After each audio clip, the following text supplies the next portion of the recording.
Hello everyone, I hope you are all keeping well. I'm going to record myself explaining the lab work for this week. So we are going to integrate the Kepware server, the RSLogix emulator, the RSLogix from Rockwell, and the new version of the Classic. So you have the temporary serial number and product key sent to your emails. So I assume that you can follow my steps and install the software. It takes a while, but it is straightforward. It shouldn't be very difficult. Once you have it up running, and I advise you to remove the light version before you install the new one. That way you will be sure that you have the version that we require. Otherwise you might get some error and you assume that you have your software working fine, and you may get in trouble finding out what is wrong with that. Now, when you have it up running, I want you to have a very simple LAD diagram on your RSLogix. Very small program. I don't know why this one is so big. Here I should make it small so you can all see it. So we want a normally open contact on the left side and one output on the right side. So just make sure that this is running properly, emulator is running properly, and you can turn it on and turn it off. So just double check before moving on and add extra things. Now, so when you're happy things are working fine here, now we can continue integrating the softwares together. So the next thing for making sure that these two bits can communicate with your Graphworx is to make sure that they are registered using the Classic. So when you open your Classic, the name is slightly different. You will notice that the name is saying RSLinx Classic Gateway. So from here, there is an option here called DDE OPC. When you click here, and you have this option called topic configuration. When you click on that, then the code that is already open and it's up running using the emulator will come on the left side. For example, my file is called test and the date. And on the right side, you will have your emulator, which you have it up running using the emulator software. And then you can, by clicking and highlighting the one on the left side and the one on the right side, you can link them together. And then my colleague is advising us to make sure that here,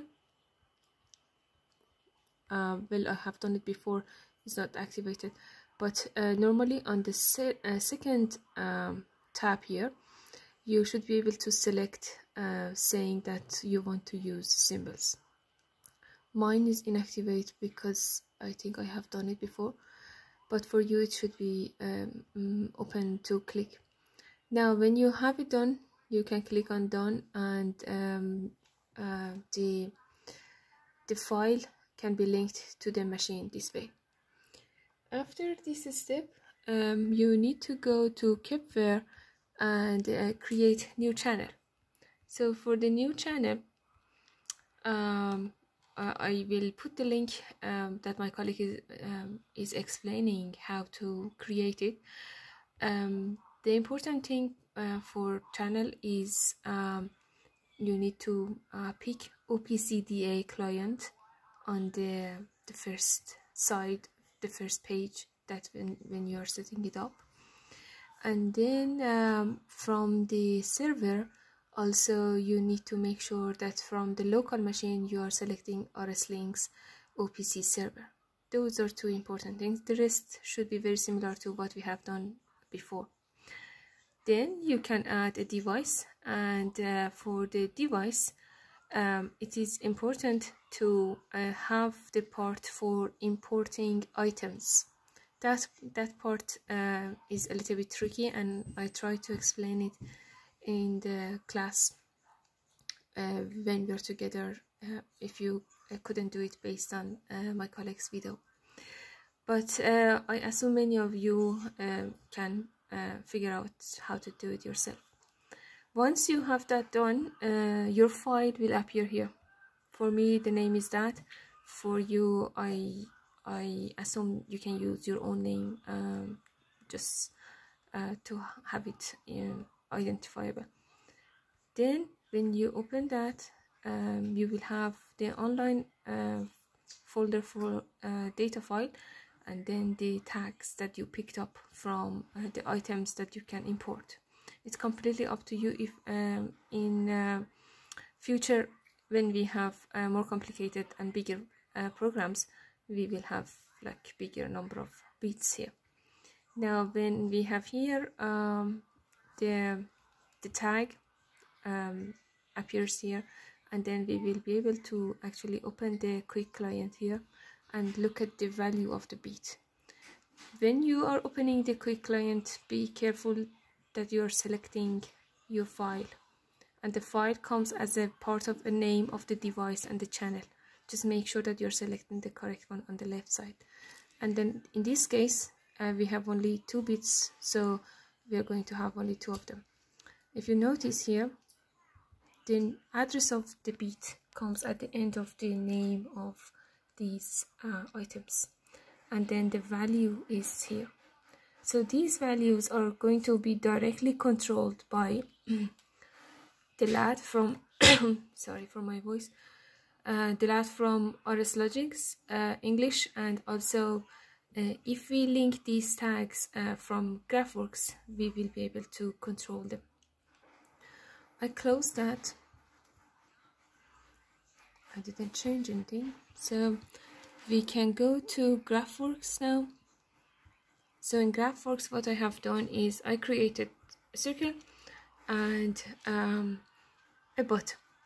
So the circle, when you want to add the dynamic, I selected color for the dynamic, and from the data tag, what you can do is on the left side under my computer, the RSLinx OPC server folder is here, and when you open it up, you will see your file name here, and then you have all the folders here. So when I clicked on the I have my tags here, all the addresses, although I haven't used all of them. I used only 2 of them, but they are all here available. Now what I did for the circle, for the changing, I wanted to follow my output, so that will be the address 000. So I select that one. I'm not going to do it again because I have already done it. And then you click on add, and then you change the color. In this case, I'm saying that the color should be changed to red, and then you apply and OK.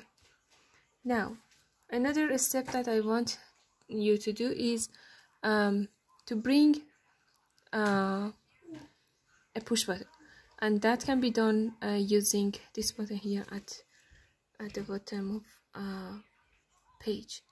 Now for the tag, in this case I said toggle the value, and for the tag what I did was, again from the same my file folder here, and then from my eyes I picked I00 because that was the address that I used in my LAD. Now when you have everything in place, then when you go to runtime, I make it small so it can be shown at the same time. Sorry, my kids are watching cartoon and the voice is here. So I have my LAD here and this guy here. Now, so they should be integrated together right now, and I want to make it smaller. So when I put the force on my bit, this one is directly related to my output, and the output is linked to my circle, so the circle should turn red. And opposite way, if I don't have any force here, when I click on my button here, so things should be activated. So I'm making sure that both direction things are working. Now I'm just going to try here. As you can see, the circle is turning red, and if you go and look at the quick client, the beat is turning to 1. Now I'm just removing my force and forcing it off.